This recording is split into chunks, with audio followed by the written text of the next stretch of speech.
Hi, friends. What do you like in a book? A fiction, that is. A fast paced story that keeps you awake at night? A book that makes you think about the world that we live in and its society? Or a book that makes you appreciate language and tells you how to tell a story? What are your views on the Booker Prize? What if I was to say that one book has all of this and more? But before I go into this book, please like, subscribe. Now, The White Tiger by Aravind Adiga. Well, when I read this book many years back, I had read other Booker Prize winning books, The Midnight Children, and I have a video on all the Indian authors, great Indian authors. I had read almost many English authors and Indian authors, okay, who have written books which have won the Booker. But I always believed, and you can see it from those books, that they write high, flowery English, their plots goes into circles and circles and circles, and there are profound meanings to be got after dissecting it like a gardener does it in a garden. Okay?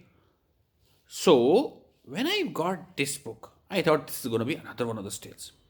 But from the first para, it changed my concept of how an award winning book should be.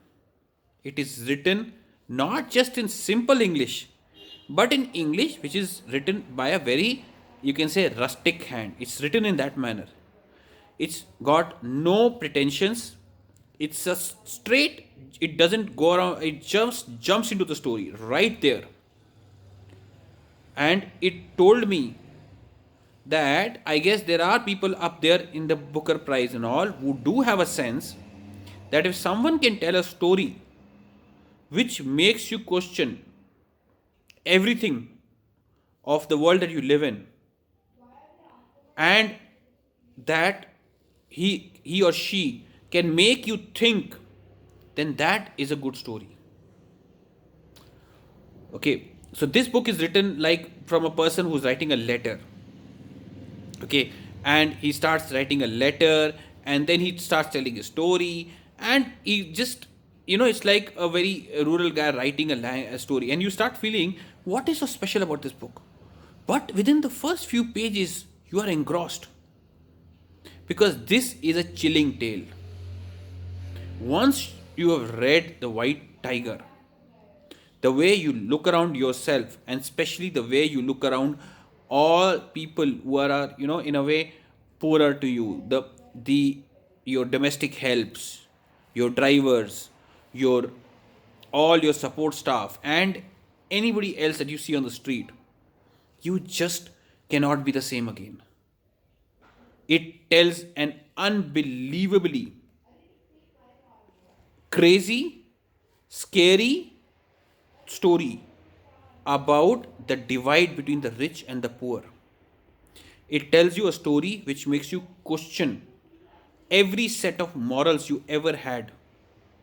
Okay? And it makes you question whether truly success is all that matters.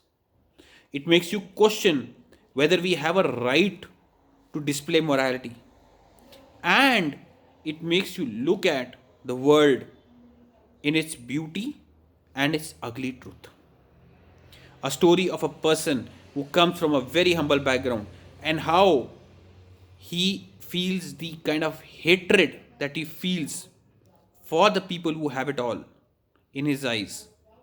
The people who speak fluent English, the people who are so called his masters because of a chance of birth, the people who have a right to, in subconscious manner, sometimes insult him by speaking English in front of him.